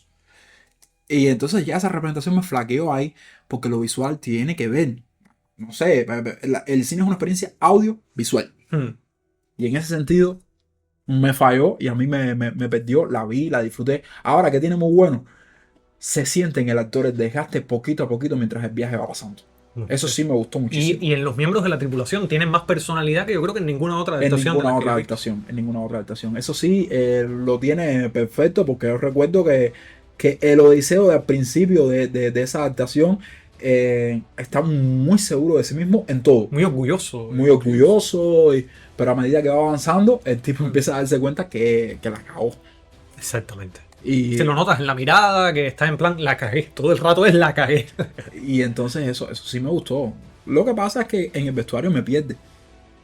También Agamenón y Menelao, recuerdo por el vestuario, se ven un poco imponentes cuando los citan al principio para la guerra. Menelao, Para claro, ser reyes. Menelao no está tan imponente, pero está muy a la par con la descripción que tiene Lelida. Es un tipo rubio, alto, fuerte. Hmm. Y Agamenón es siempre este tipo de barba negra. Sí. A mí de esa adaptación hay muchas cosas que me gustan. Para empezar, el guión me gusta mucho que no traslada diálogos de la Ilíada, sino que hacen una operación de llenarla por entero con ideas propias de guionista, con diálogos propios, y resulta convincente, incluso los diálogos en momentos que pueden peligrar por el sentimentalismo. Esto que tantas películas las echa a perder, como el reencuentro de él con su hijo. A mí, yo recuerdo que eso a mí me sacó las lágrimas cuando yo lo vi la primera vez siendo niño, porque aparte que el trabajo de los actores hace una conjunción ahí con el guión Sí, que- y es muy teatral.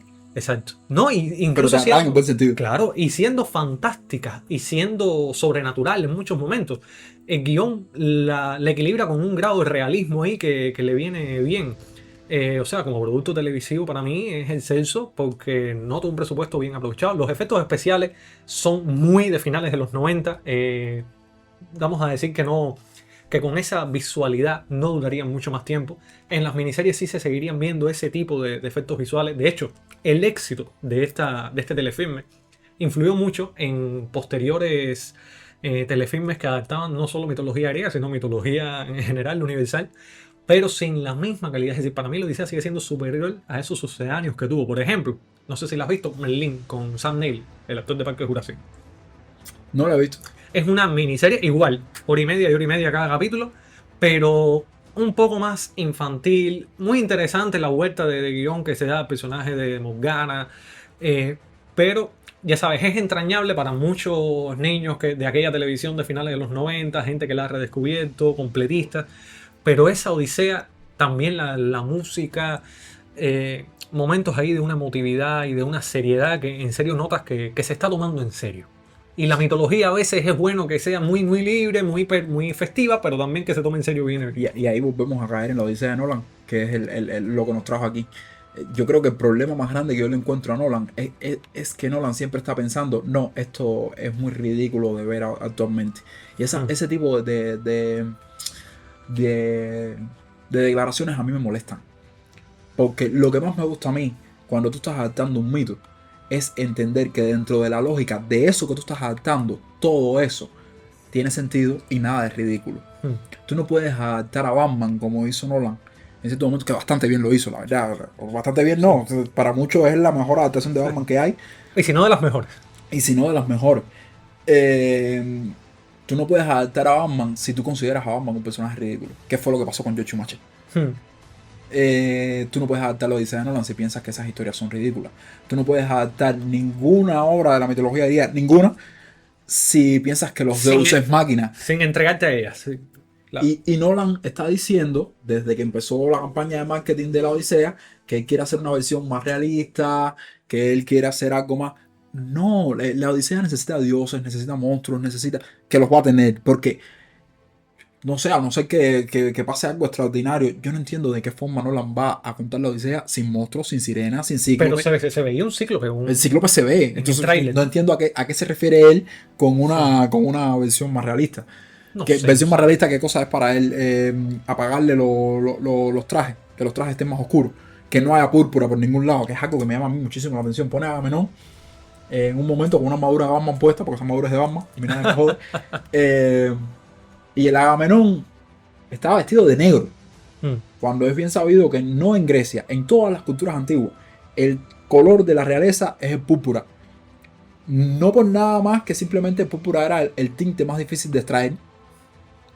Y como era más difícil, era más caro. Y solo la realeza se lo podía permitir. Entonces, ¿por qué tú pones a la gente vestida de negro? Si el negro y el blanco eran las dos cosas más baratas que había. No le encuentro lógica a lo otro. Ponerle pantalones a los griegos. Ponerle pantalones a los griegos es hasta una falta de respeto a Grecia. Porque los griegos no usaban pantalones hasta cierto momento. Hasta que Alejandro Magno no decide poner una caballería.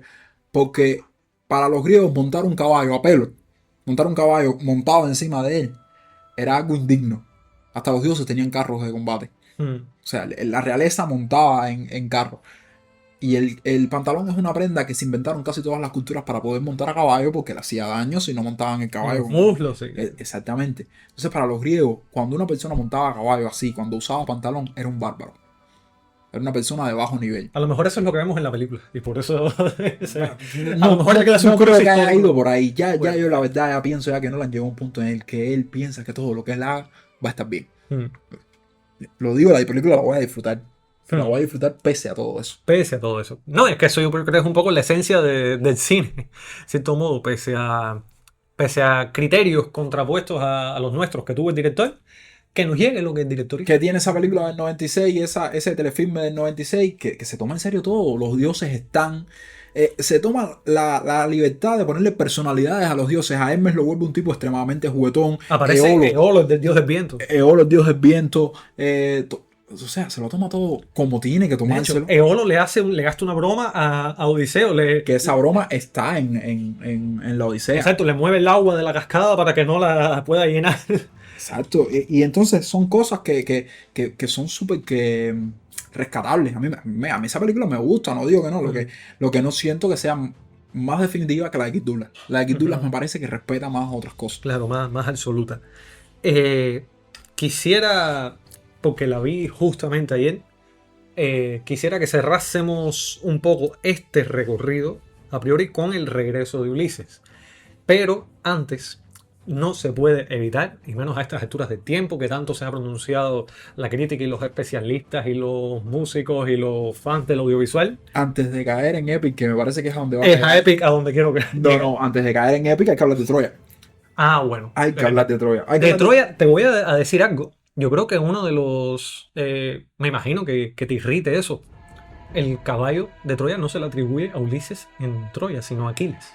No, sí se lo atribuye a Ulises. No, ¿Sí? ¿Desde cuándo no es Troya? No lo veo hace tiempo, pero no es Aquiles el que se le ocurre cuando ve el reino en el caballo. Es Odiseo. Es Odiseo. Por eso te digo, hay que caer en Troya. Para empezar, voy a empezar diciendo que Troya es mi película favorita. Con todo ahí que le veo. Pese a que le veo todos esos mismos problemas que tienen todas las demás de las que estuvimos hablando. Pero ¿qué pasa? En Troya. Aclarar que es el actor Sean Ben, conocidísimo por Juego de Tronos. Por Juego de Tronos, por morir, los anillos. Por morir en casi todo lo que pero no parece, se muere. Es el que hace de Odiseo. Primero creo que hay que hablar de Troya por una razón que mucha gente desconoce.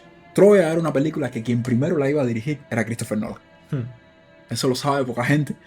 Nolan tenía intención de dirigir una película de un peplum. Un peplum, no, iba a dirigir Troya. Troya era una película que iba a dirigir él. De hecho, tiene sentido porque, en cierto modo, disculpa que te interrumpa, cuando él hace Interestelar, él tiene como que ese sueño de tributar a los clásicos de ciencia ficción tipo 2001 que a él le gustaban.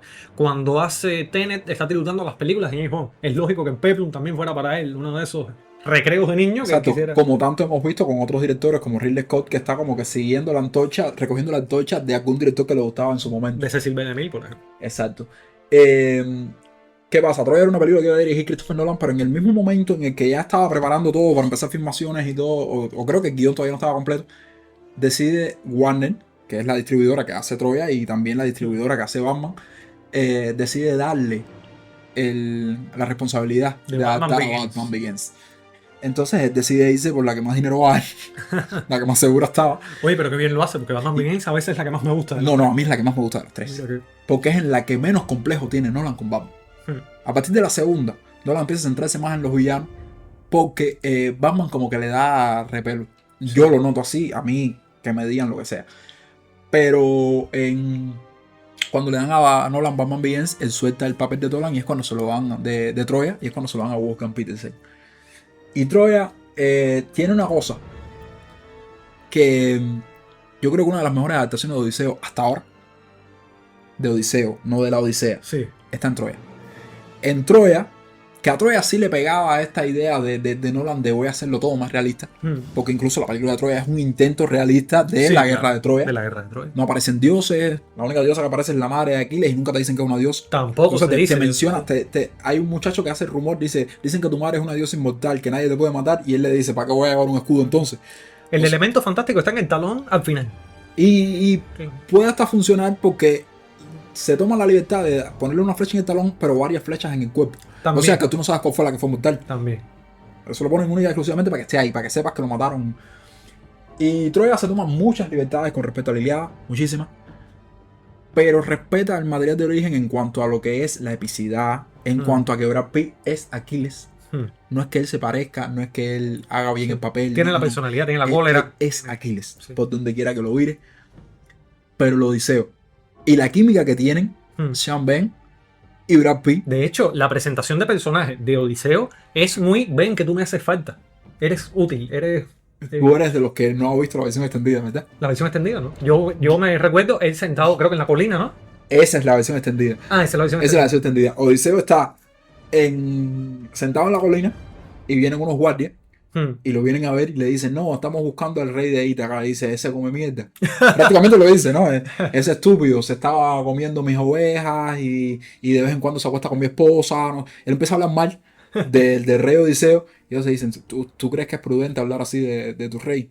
Ese es un estúpido. Y después le dice, yo espero que a menos mande luego a soldados más inteligentes. O sea, me estoy riendo de ustedes, soy yo mismo. Sí.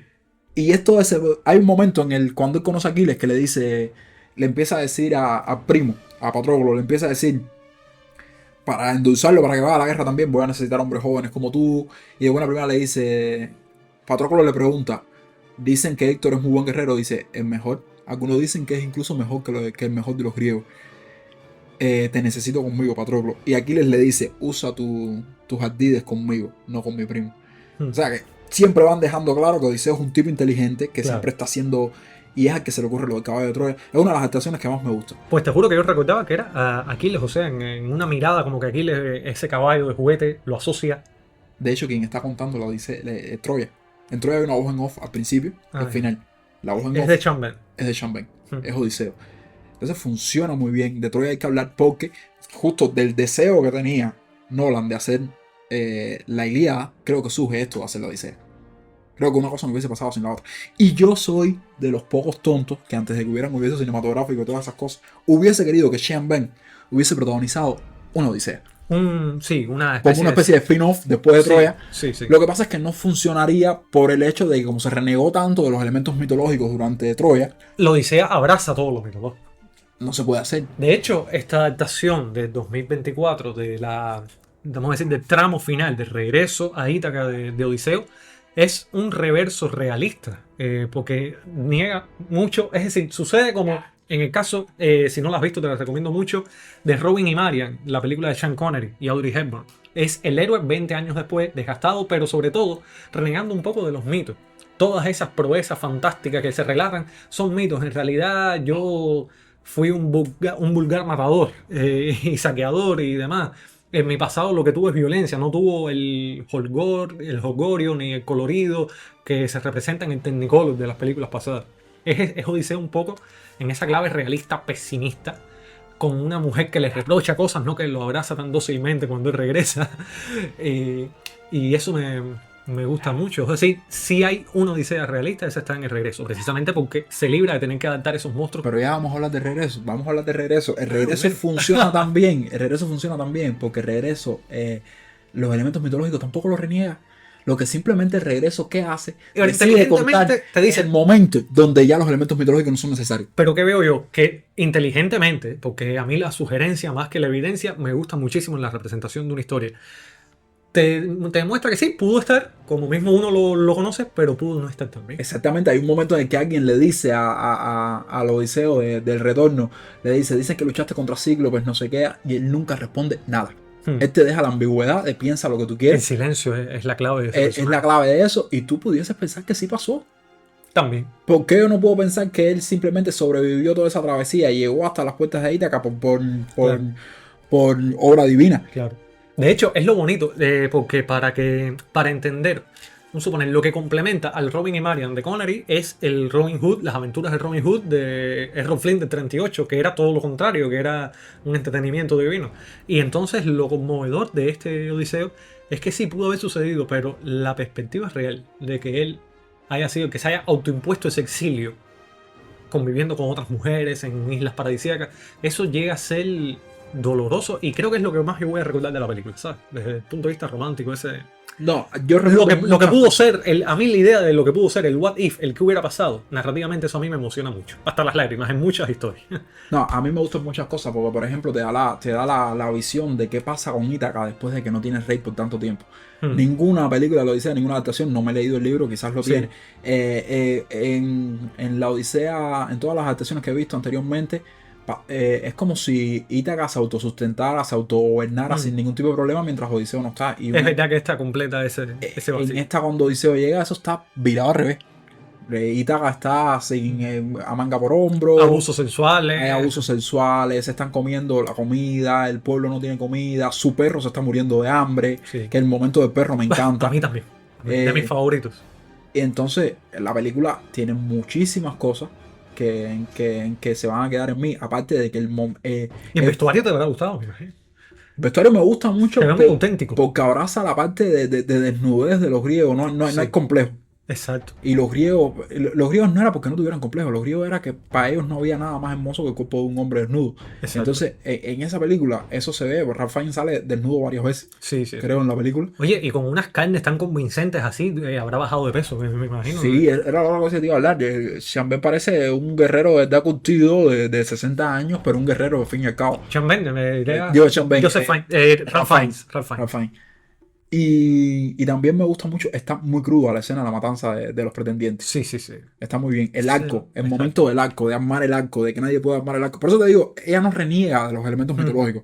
Porque como de otra forma tú vas a entender que un Claro. viejo de 60 años Claro. puede armar el arco y todos los demás no Eso pueden. es lo bonito. A ver, está el truco del fuego. Él hace algo que los demás no hacen, que es Sí. acercarle el arco al fuego, pero igual, es como un. Pudiera ser, pudiera no ser, Exacto. imagínatelo tú como espectador. Eso. Como espectador, imagina lo que tú quieras. Y cada vez escasea más el cine que confía en el espectador, o sea, que le deja tarea al espectador para Exacto. completar en su mente. Fíjate que hasta las cosas que no me gustan a mí en ese tipo de cine, en ese tipo de cine en los últimos años, que es la falta de color y todas esas cosas, en esa me gusta porque aquí queda intrínseco que es por el abandono que tiene Ítaca después de que Odiseo no está. Es verdad. Entonces por eso lo puedes tolerar. Es verdad, y es como que muy naturalista. Sí, sí, tienes razón. La película está increíble, a mí me encanta. Y lo otro es que hace una cosa que hizo muy bien Snyder en 300, que es crearte una expectativa y lograr llenarla en el momento de la Un pelea. suspense progresivo. En la película entera está que no hay Exacto. pelea, no hay pelea, no hay pelea, pero en el momento que Odiseo se desata, Sí. no decepciona. De hecho, yo me cuestionaba que cada vez yo encuentro más absurdo esto de los géneros, porque los géneros para mí son una concepción que históricamente se implantó para vender, saber vender los productos y encontrar un nicho de público según cada No, y cual. de paso por inventarse premio. También. Pero en el caso de los géneros, yo la veí y me preguntaba, ¿esto es una película de aventura? No, ¿Esto eso es clasificaría en el programa como una emisión en cine de aventura? Me parece que no. Empieza con un intimismo y con una oscuridad y sin embargo después está esa persecución por toda la isla y demás. Yo con la isla digo, pero es que si la película quisiera, ella puede coger el vuelo aventurero y mitológico y me lo trago igual. Hay momentos en la película que yo no sé si estoy viendo la Odisea o estoy viendo el Conde de Montecristo. Sí, es verdad. Es verdad. Y me encanta eso. Ah, mira, también está presente algo que me gusta mucho en el telefilme del 97. De hecho, era muy audaz. Yo no lo entendía cuando lo veía de niño. Posteriormente sí, porque uno va conociendo más de la sexualidad y de la anatomía humana. Y es que se nota el ansia, el fuego de la espera en Penélope. Sí. La Penélope del telefilme de los 90 en una escena para mí bellísima, iluminada de maravilla, a la orilla del mar, ansía el regreso de su hombre, dándose un placer autoerótico en la misma orilla, empapándose con las olas, con las piernas extendidas, recostada sobre la arena, Es como mientras que- murmura Odiseo. casi como diciendo, el mismo mar que te llevó, que por favor te haga venir a... Exacto, y es como que las olas la penetran, es algo visualmente súper sugerente. Y esta Penélope, encarnada además por Juliette Binoche. No sé si sabes que ella y Ralph Fiennes aquí se reencuentran. Ellos hicieron una cumbre Sí. borrascosa y es como un reencuentro entre amantes. Hay mucho juego con eso, yo lo veo. Eh, ella mira las siluetas en la noche junto al fuego de sus propias criadas y esclavas acostándose con pretendientes y lejos de repudiarla, casi que las envidia. Se queda en el claroscuro de los pasillos como que diciendo, yo pudiera, si quisiera, con cualquiera de ellos, pero no, yo extraño a Ulises. Extraño, Ulises. Y Eso me emociona mucho. esa película de Ralph Fiennes, por eso es que a veces pienso que Nolan lo que está haciendo es perdiendo el tiempo. Porque después de ver ese retorno de Ralph Fiennes, Sí. creo que Pero es lo bonito que haya dos proyectos cercanos en el sí, tiempo. a ver, es Suele bonito. Este año está Nosferatu y está Drácula y está bien, eso me encanta. pasar. Sí. Pero es que las dos me prometen lo mismo, no me prometen nada distinto. O sea, son una versión realista de la Odisea. O por lo menos eso es lo que está diciendo Nolan que va a afectar. No, pero va a acabar siendo muy diferente. No, Sí, seguro. debería acabar siendo muy diferente. De por sí visualmente son diferentes porque el uso del color me parece más apagado en la de Nolan por lo que Sí, he no, la de visto. Nolan, la de Nolan promete más de lo mismo. En esta predominan los rojos, por ejemplo. En Nolan no suelen predominar los rojos, si acaso en Inception, sobre todo, con una especial fuerza. Yo no puedo cerrar este podcast sin decir que quien debió haber hecho, ya posiblemente eso no pase nunca y me voy a morir con esas ganas, debió haber hecho en algún momento Sé quién vas a decir, una versión de cualquier cosa que tenga que ver con el mito homérico, era Ridley Scott. por supuesto. Ridley Scott, qué cosa épica le va a venir. Le va bien, porque incluso esto mismo de los filtros que estamos hablando, que no me gusta como lo usan, no sé qué, en El Reino de los Cielos, en películas como El Último Duelo, funciona tan bien que no entiendo por qué pasan esas cosas. Hombre, El Último Duelo es más oscura. Yo creo que de todas sus películas con algo de épica, El Último Duelo es como la más... No sé, la más siniestra de fotografía, pero sí, entiendo perfectamente. Pero funciona. Claro. Por cierto, acordándome como los locos, y es bonito esto de colar algún diálogo que no tiene nada que ver con lo que estamos hablando, de estas coincidencias que existen en el tiempo de dos versiones que salen cercanas de lo mismo. Sabes que no sé si te gusta el Robin Hood de Kevin Costner.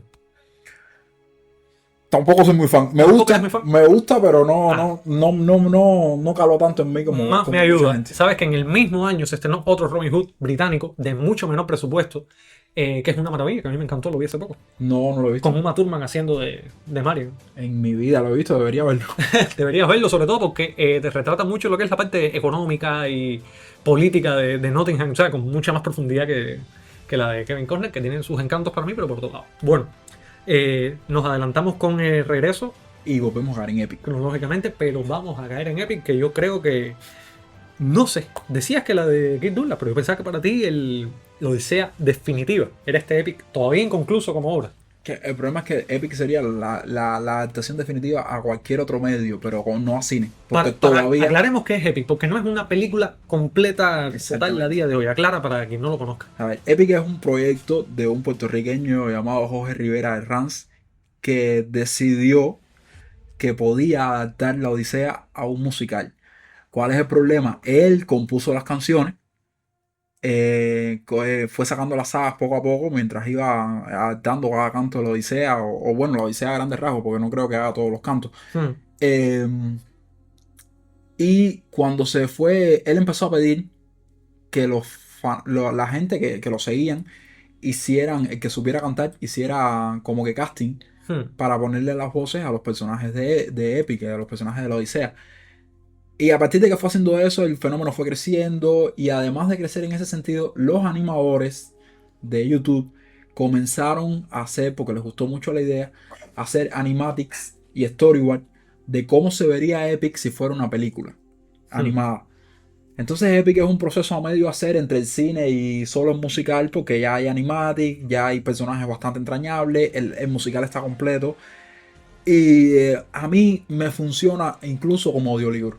Por eso Sí. no digo que sea la versión cinematográfica definitiva, porque todavía no se ha hecho. Pudiera pasar que de esos animatics que hemos visto, ninguno termine siendo como se ve a Epic. Porque estoy seguro que en algún momento Claro. Epic se va a hacer. Pero es que en te el digo, cine. incluso no hecha, yo le veo un encanto. Me recuerda, Sí. por ejemplo, lo que se conserva del Quijote de Orson Welles, que es una obra incompleta. Es una belleza lo que se conserva en cuanto a sugerencias de la película que podría haber sido si eso seguía terminando. Exacto. Fíjate. Exacto. Lo que pasa es que yo no creo que Epic se quede engavetado, porque es un fenómeno tan grande que unió tantas masas El autor es joven. que el autor es joven. Yo no creo que Hollywood, siendo Hollywood, Sí. con la ansia de sacar dinero que tiene, deje pasar la oportunidad de hacer algo con Epic. Pero ahora mismo no es una adaptación cinematográfica, sería una adaptación auditiva, no sé, algo así pudiera Sí. ser, porque es simplemente un musical, son las canciones. Ahora, como adaptación auditiva, funciona extremadamente bien, porque yo Epic la escucho y no necesito ver imágenes. Hmm. No lo necesito. Si alguien fuera a decir cuando la fuera a adaptar cinematográficamente que es sobreexplicativa, es claro, porque te tiene que explicar las cosas porque tú simplemente las estás escuchando. Es como una novela radial. Hmm. En el cine se puede obviar pedazos de las canciones quizás, pero ahí no. ¿Qué pasa con Epic? Epic abraza todo de la Odisea.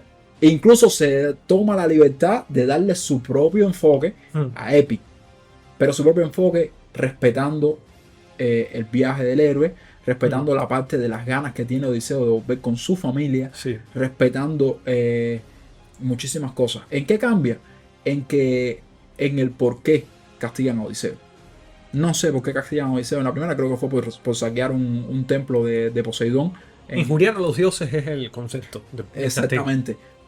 Aquí sigue siendo injuriar a los dioses, pero aquí es simplemente el hecho de que cuando Odiseo mata al Cíclope, o cuando Odiseo mata al Cíclope, no, cuando Odiseo ciega al Cíclope, no lo mata. Yeah. Y la canción que le da sentido a Epic el musical es Ruthlessness, que lo que dice es que la crueldad es piedad en algunos momentos. Que si él hubiese matado al Cíclope, pero ahora está condenando al Cíclope a ser ciego por toda la vida, y el Cíclope es hijo de Poseidón. Sí. Entonces Poseidón decide que va a vengar el ultraje que se le hizo a su hijo. Quitando todo eso, es la Odisea que todos conocemos. También cambia en el sentido que Odiseo nunca le es infiel en todo Epic a Penélope, y cuando único se lo ve es que es con Circe. No, con Circe no le es infiel. Pensaba que engañado quizás. No, ni engañado, no hay engañar. Circe en este musical, Circe lo ayuda de buena gana, precisamente porque en el momento que ella intenta seducirlo para matarlo, que es algo que no te dicen, Odiseo le dice que no puede estar con ella, que no puede entregarse a la lujuria porque su mujer lo está esperando. Entonces lo dejan como algo más puro, más... A lo mejor es la idealización de él como autor. Exacto, es la idealización que él tiene como autor de Odiseo. Pero con Calizo sí les es infiel, pero dejan extremadamente claro que es porque está bajo influencia brujeril. Exactamente. Yeah. No es una cosa que sea porque él quiere. Él está obligado a hacerlo. Hasta que llega un punto en el que Atenea lo ayuda a salir de esa influencia. Entonces, está increíble. Epic entonces tiene una estructura también que imita todo lo que le gustaba al autor. O sea, sus influencias son extremadamente palpables. Él lo dice que él es muy fan del anime y de los videojuegos, y hay momentos en que Epic, la música se vuelve la música de un boss final en un videojuego. Son cosas muy... Y me parece que sí, que es la versión definitiva hasta ahora de la Odisea a otro medio. Cuando salga... como formato de largometraje, posiblemente termine siendo la adaptación cinematográfica más importante. La definitiva. Y ahora ya lo que queda es la Odisea de Nolan, que no podemos hablar de ella porque simplemente lo que hay es trailer. Claro. Sin embargo, hemos hablado lo suficiente como para dejar claro nuestro interés. No, y que quede claro que a mí el vestuario no me molesta en cuanto a que yo quiero rigurosidad histórica con respecto a la época. No. Si yo no veo nada más feo que las armaduras esas. Y hay mucha gente que lo está pidiendo, que a veces yo los miro y digo, ustedes están claros de lo que están pidiendo. Y gente que sabe del tema. Sí, claro. Es como pasó con Napoleón. ¿Qué pasa con eso? Que hasta cierto punto lo que le molesta a ellos, me molesta a mí también. Es como que no quisieron gastar el dinero en las cosas que había que gastarlo de verdad. Porque si tú me dijeras, no hay quien sepa hacer las armaduras. En uno de los videos que vi de un tipo que se dedica a la recreación histórica de la mitología griega, enseñó incluso la cuenta de un señor griego que se dedica a hacer armaduras a petición. Tú le pagas para que te haga la armadura porque tú la quieres tener de cualquier época de la Grecia antigua. Y hace unas representaciones perfectas. Y dice el tipo que lo llamaron para la película. Lo peor es que lo llamaron. Y cuando dijo sus precios, dijeron que no. ¿Cuánto puede haber pedido ese tipo? Así costará el Cíclope, si lo van a hacer. Y ya, de la Odisea, ¿te queda algo de decir de la de Nolan? De la de Nolan, no, únicamente las ganas tremendas que tengo. Yo de Nolan, fíjate, reconociéndole determinados aspectos donde me gustaría verle evolucionar como autor. La verdad es que es uno de mis cineastas contemporáneos favoritos desde hace muchísimo tiempo. Desde niño yo estoy viendo su Batman, estoy asustándome con su Joker, y ya sabes, su estilo de montaje, sus imágenes, sus escenas de diálogo me han acompañado mucho. Son como una especie de música del lugar, porque ya sabes, los DVD que me prestaban y muchas de las películas más espectaculares en live action que yo consumía como niño pertenecen a Nolan o al estilo, digamos, de Nolan. Y dentro de este estilo que se ve mucho en nuestro tiempo, en el cine contemporáneo, de montaje atropellado, de fotografía un tanto oscura y demás, yo creo que Nolan es auténticamente el señor de la noche, por decirlo de algún modo. Me parece, e incluso lo considero un genio en cuanto a la manera de estructurar sus películas y sus guiones. Es decir, yo creo que es una cuestión de capacidad cerebral suya que no es trasladable a otro director. Otros directores son genios a su manera. Quizá en la composición más que en la estructura narrativa. Pero a nivel de estructura narrativa, obras como Tenet, por ejemplo, para mí son de ver una y otra vez y siempre disfrutándola desde la primera incluso. Y no por hacerle caso a lo que decía Robert Pattinson de la importancia de sentir por encima del entender. Y cuando vienes a ver, hay algo de eso en la Odisea.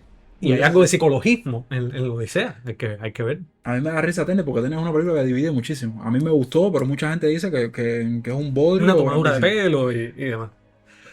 Bueno, ¿algún mensaje para concluir este primer experimento de peliculero? Que quiero que vuelva al cine épico. Quiero que vuelva al cine épico, pero sin complejo. Porque incluso Troya, una de las cosas que más me duele de Troya es que, que no quisieron abrazar ese cine épico y entonces empezaron con esto de intentarlo hacer más realista.